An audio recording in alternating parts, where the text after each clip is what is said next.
Welcome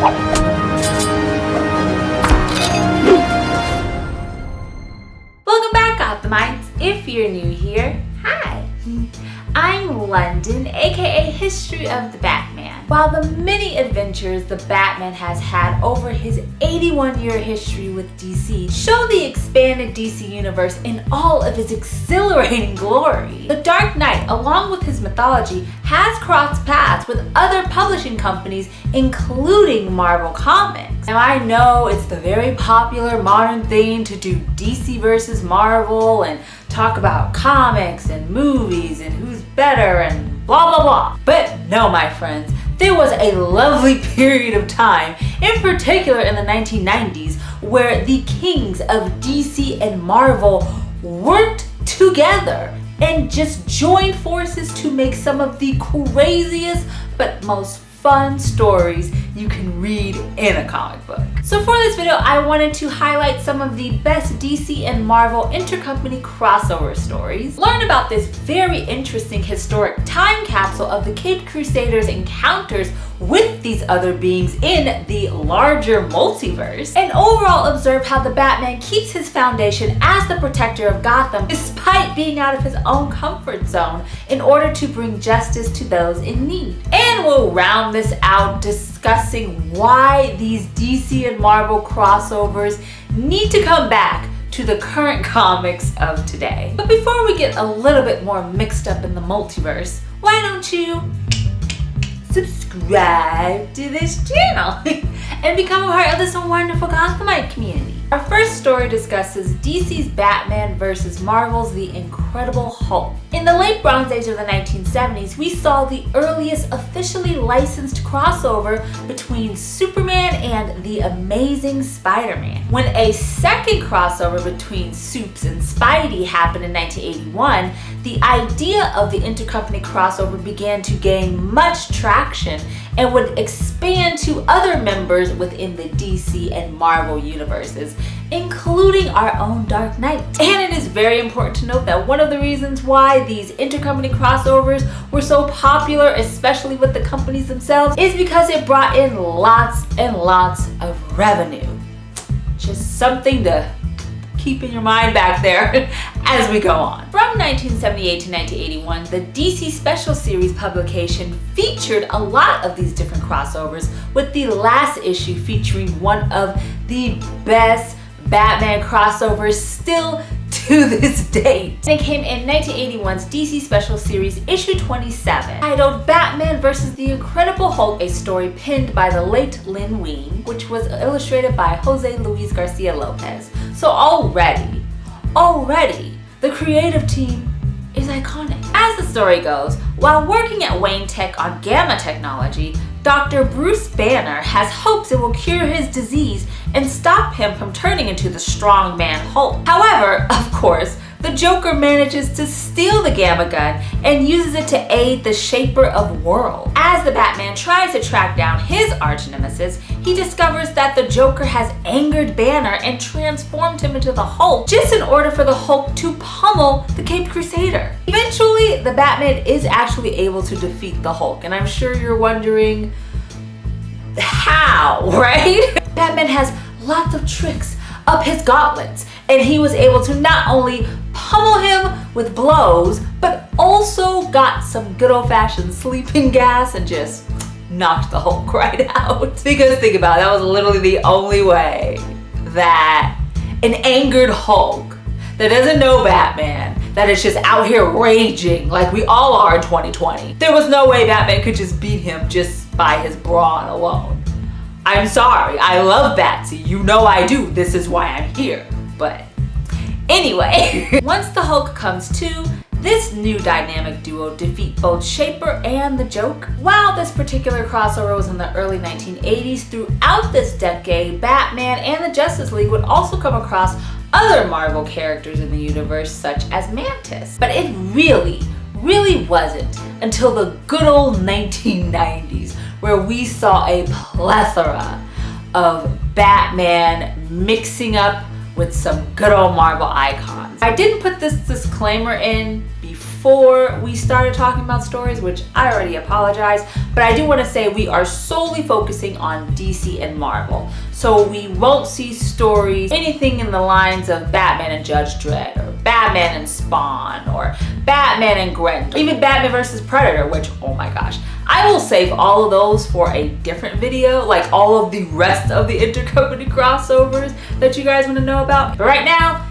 DC, Marvel, let's keep going. Now, these next two stories were from the early 1990s, and they deal with the Batman versus Marvel's The Punisher, which, if you think about it, The Punisher is a very lethal anti-hero of sorts within the Marvel Comics universe. So looking at The Punisher and then knowing the Batman and how he does his own moral code with no killing and all of that jazz, you can see that they're already going to clash before I even talk about this story. So to give a little background before we jump in, our first Batman and Punisher story in 1993, the Batman faced his greatest foe at the time, which was the strongman Bane in the arc Batman Nightfall. And in this story, Bane actually breaks Bruce Wayne's Batman's back, taking him out of commission for being the current Batman.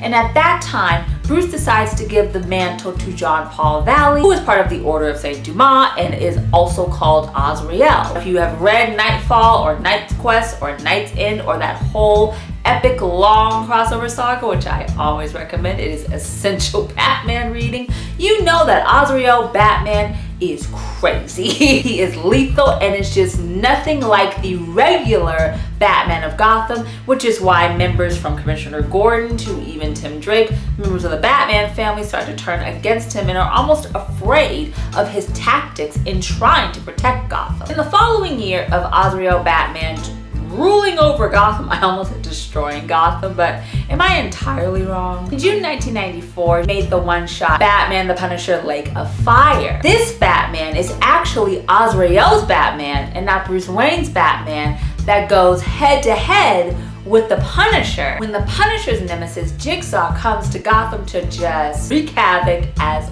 all villains do. And even though together somehow they both apprehend Jigsaw, they're both extreme methods of vigilantism still clash. Isn't that insane? A madman doesn't like the way another madman does his tricks and we start fighting about it. I'm sure therapy has to be involved somewhere in this. But despite these differences in how they want to protect their own respective cities, they part ways and hopefully never see each other again. Until they do. In the next installment of this Batman Punisher series, which came in October of 1994, which is a story that had creators such as Chuck Dixon, John Romita Sr., and Klaus Janson. In the story Punisher Batman Deadly Nights, Jigsaw has once again returned to Gotham, but is also entangled with, you guessed it, the Joker. The Joker being in these crossovers, whether it's Marvel crossovers or other company crossovers, he's just always involved because he always has to be involved in what Batman is doing because he's obsessed with Batman, because he loves Batman. And I have discussed this thoroughly in videos on this channel. But what's different about this meeting between the Punisher and Batman is that now Batman is Bruce Wayne and not John Paul Valley. So obviously their moral codes clash even more than Azrael and Punisher in the previous story. The best part of this story, however, is the ending. For some reason, Batman and Punisher decide to switch their own respected arch nemesis and fight them themselves. So Batman is out there fighting Jigsaw and Punisher is out there fighting Joker. And Punisher is literally ready to kill Joker. He's over it. He's like, this is a crazy madman that does not deserve to live. And what does Batman do? Why, he says, don't kill Joker, and saves his life and tells him to get out of there, go run away before you get killed. And the Punisher literally like socks Batman. He's like, what are you doing? Why would you want to save the life of this horrible being? That is ultimately where their biggest clash comes. Like everybody, anybody who is a Batman fan, who has read Batman lore, hey, who has even seen the Batman movies or TV shows, knows that a huge problem within Batman's own code of justice is just letting Joker just live his crazy ass life and commit all these atrocities in Gotham to not only innocent people but the Batman family, and we're just not gonna off him? We're not doing it still after 80 years now of the Joker? You sure? But I digress. Jigsaw pretty much says Batman and Joker deserve one another. He also says he hates Gotham, which Gotham is trash. I completely understand that. And he parts ways. Another DC Marvel crossover that is one of my favorites, and that is of course Batman and Marvel's Spider-Man. The first time DC's Batman and Marvel's Spider-Man joined forces in this 90s decade is from J.M. DeMatteis's 1995 graphic novel Spider-Man and Batman: Distorted Minds, which was drawn by Mark Bagley, Mark Farmer, and Scott Hanna. The Dark Knight and the Spider-Man's worlds collide when psychologist Cassandra Breyer conducts an unethical implant surgery on both Cletus Cassidy, who is also known as Carnage in New York City, and the Joker in Gotham City, that places a biotech computer chip into these crazy villains to pacify Carnage's rage, and trying to compress Joker's insanity that results in the constant damage and death of innocent lives. Which is exactly what we were talking about. Why is Joker still alive when he's literally out here in these streets of Gotham just killing people willy-nilly because it makes him laugh? Why? But after these surgeries, Cassidy reveals that he is Carnage and the implant never actually worked on him, and all he wanted to do was find the right time to attack the doctor and to escape. Now both Carnage and Joker, who have escaped the psychiatrist, are now running amok and now are plotting to kill even more Gothamites out there. It is both Spider-Man coming to Gotham to try to stop not only Carnage, but also sees the Batman of Gotham, who isn't really too happy that he's around Gotham City. Another thing you need to know is that Batman is super duper territorial about his city. Like any book you read, anything, even if it's just within the DC universe, and other heroes from the DC universe come to Gotham to try to handle it. Even Superman at times, he's like, why are you on my property? Like, he's so territorial. It's so funny. But despite the Caped Crusader normal territorial stance on protecting his city, he does agree to work with Spider-Man to stop these two villains. The second Batman and Spider-Man crossover actually came a few years later in 1997, and it is a Graham Nolan one-shot called Batman and Spider-Man: New Age Dawning. It involves one of my favorite rogues, Ra's al Ghul, because as usual, Ra's al Ghul wants to wipe out most of the world's population and start anew, because literally that is like on his to-do list, that's all that's written at the top of that page, like that's it. However, he needs the help of New York's Kingpin, which is a villain of Spider-Man, in order to pull off this very huge and terrifying feat. But of course, when Kingpin is like, ooh, that's even a little too drastic for my schemes, Ra's, who is an asshole, Ra's gives Kingpin's wife Vanessa an aggressive form of cancer, and who is the only person that has a cure? Of course, Ra's. And the only way he will give Kingpin the cure is for him to help wipe out the population. It's so dark. So when Kingpin learns that the first place that Ra's wants to wipe out the planet is of course New York, Kingpin now has to go to not only Spider-Man but also Batman in order to help him stop not only destroying New York and the world, but saving his dear wife. One of the biggest DC and Marvel crossovers came in 1996. It was literally a battle of both of the universes. It was a 4-issue series called DC vs. Marvel and Marvel vs. DC. And it had creators attached such as Ron Mars, Peter David, Dan Jurgens, and many more, because this was an epic 4-issue crossover. You literally were able to see most, if not all, of the major DC and Marvel icons in this one series together, whether working together or fighting each other. And trust me, the fighting is simply outstanding. After a mysterious box that emits incredible power places characters from the Marvel universe, such as Spider-Man, to the DC universe and vice versa, the gods that represent the different universes discover each other's existence. This leads to both wanting to fight with their respective character in order to determine who is the best universe, and the loser's world would cease to exist. Now, in this 4-issue arc, there were 11 different fights. However, the winners of 6 of the fights were determined by the writers of the book, but the other 5 were determined by the fans. Yes, you got to vote who won 5 different fights. And there were several Batman and Batman Mythos characters that fought some of the best Marvel characters, and I absolutely love these fights. One was DC's Robin, aka Tim Drake, who actually beat Marvel's Jubilee. Another was Marvel's Elektra, who actually beats DC's Catwoman. And then the one where readers actually got to vote who won the fight was, of course, Batman versus Captain America, because oh my god, DC's Batman and Marvel's Captain America are literally my 2 favorite comic book fictional characters of all time. So the fact that those were the 2 that you got to fight and you got to vote which one won, amazing. Now, although both were evenly matched in combat, the Dark Knight is named the winner when he saves Captain America from drowning in one of the sewers. Sure, Batman saved Captain America. You know, you guys just wanted Batman to win.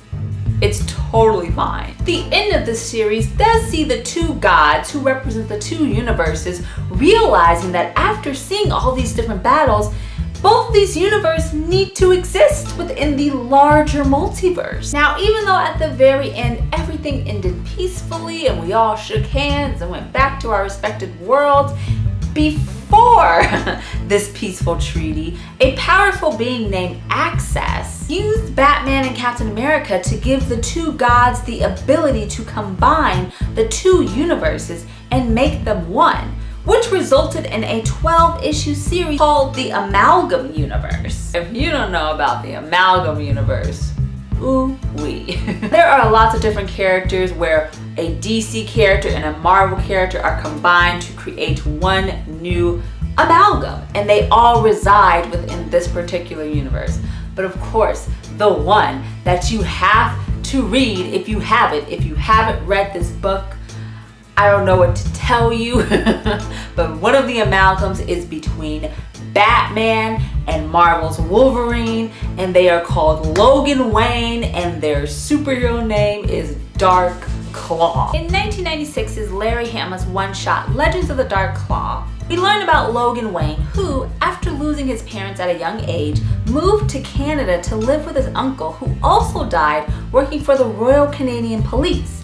Once Logan was old enough to join the Royal Canadian Air Force, he was placed in an experimental project to turn a select group into super soldiers, resulting in Logan having adamantium in his body, exposing his metahuman genetics. Although he was seen as a very flawed super soldier, Logan became Dark Claw, whose mission was to defeat his greatest nemesis, the insane hyena, who was an amalgam of both Sabretooth and the Joker. They were both a part of the Weapon X project. Now, literally, you saw Dark Claw in a Batman animated adventures comic, and literally that's about it. Which is so sad, because I think Dark Claw is so cool. Like, is one of the most underrated creations in all of 1990s comics, and I just need more of that, like yesterday, you know what I mean? But there were other cool Batman related amalgams that happened in this 1996, 1997-ish era. We had DC's Riddler and Marvel's Kingpin, who named themselves The Big Question. Love that. We also had S.H.I.E.L.D. Colonel Bruce Wayne, who was a mixture of DC's Bruce Wayne and Marvel's Nick Fury. That is so cool. And one of my personal favorites, DC's Batgirl and Marvel's Black Cat, who they called Black Bat, which, interestingly enough, like later, like in the late 2008s, pre-New 52, Cassandra Cain takes up the mantle and is called Black Bat.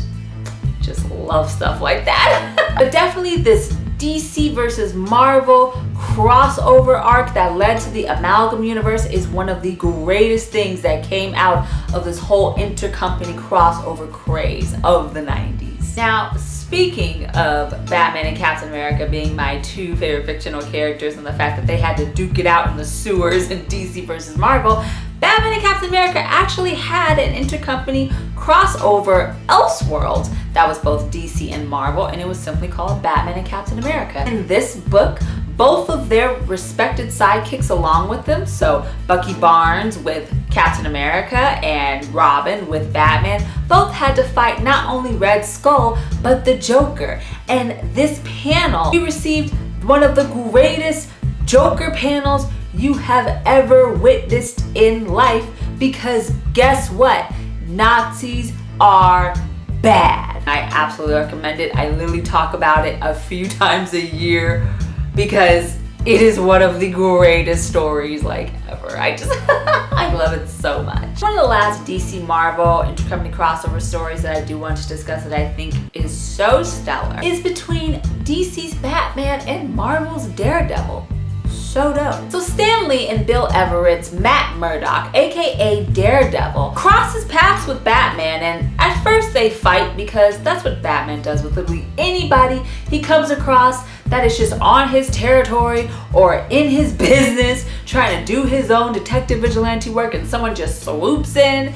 Batman is not a fan, but eventually they do join forces. In D.G. Chester's 1997 Elseworlds comic, Daredevil Batman Eye for an Eye, illustrated by Scott Daniel, when Batman rogue Harvey Dent, aka Two-Face, teams up with Daredevil villain Mr. Hyde, the Dark Knight must travel to New York in order to stop this dark duo scheme. Of course, both the Batman and Daredevil cross paths and learns that they are after the same criminal. As usual, Batman goes head to head with Daredevil due to him disagreeing with his methods of justice, which is of course a very common theme. But after the two discover that Two-Face and Mr. Hyde have a special computer chip that harnesses the same power as a human brain, both men decide to settle their differences and apprehend the villains. But in the end, Two-Face is rather petty and decides to double-cross Mr. Hyde and almost kills him by giving him a large amount of drugs so Dent can use him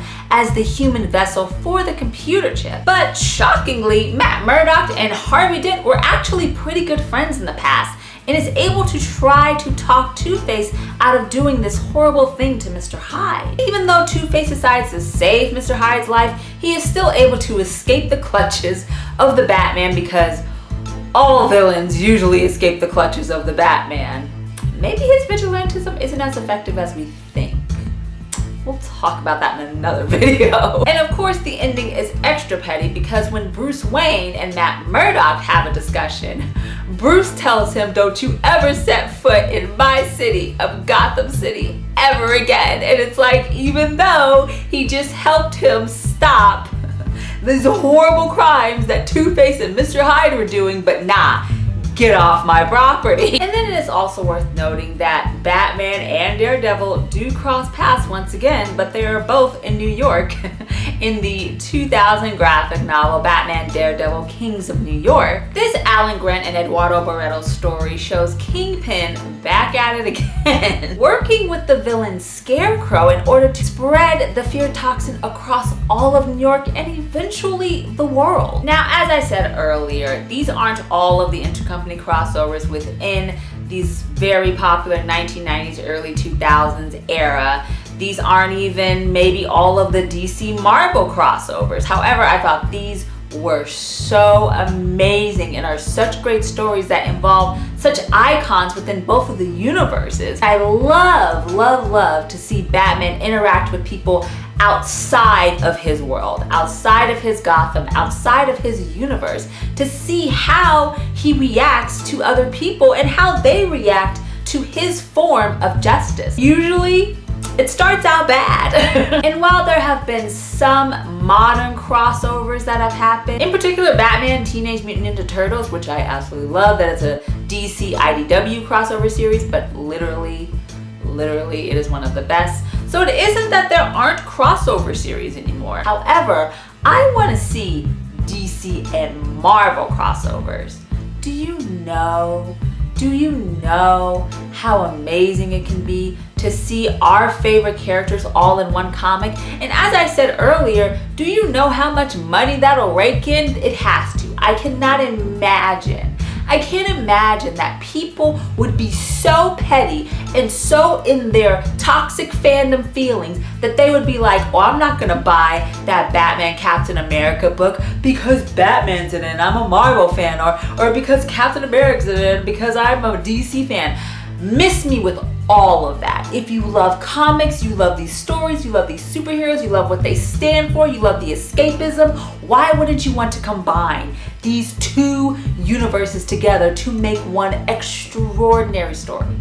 I don't understand. I know the world is burning right now and there are way other things to be thinking about besides trying to get DC and Marvel to get on the same page and write some contracts and get this to happen. But I do think that this era of the intercompany crossovers, especially with DC and Marvel, was some of the best within all of Batman's time, in particular in the 1990s. And I would just love to relive that heyday once again and to have just many more adventures with some of our favorite characters from across the multiverse. Thank you guys so much for watching this video about some of the best DC and Marvel intercompany crossovers and why we desperately need them back in modern comics today. If you enjoyed this video, please give it a thumbs up. As always, all of my social media is linked in the description below, including Instagram at History of the Batman. So why don't you give it a follow and become a Gothamite? Check out the rest of my Batman videos on this channel. And of course, please subscribe to this channel so you can become part of this Batman community. It would mean so much to me. Thank you guys so much for watching, and we will have more History of the Batman soon, right here on YouTube. Remember, Gothamites, all about peace, love, and Batman. Bye.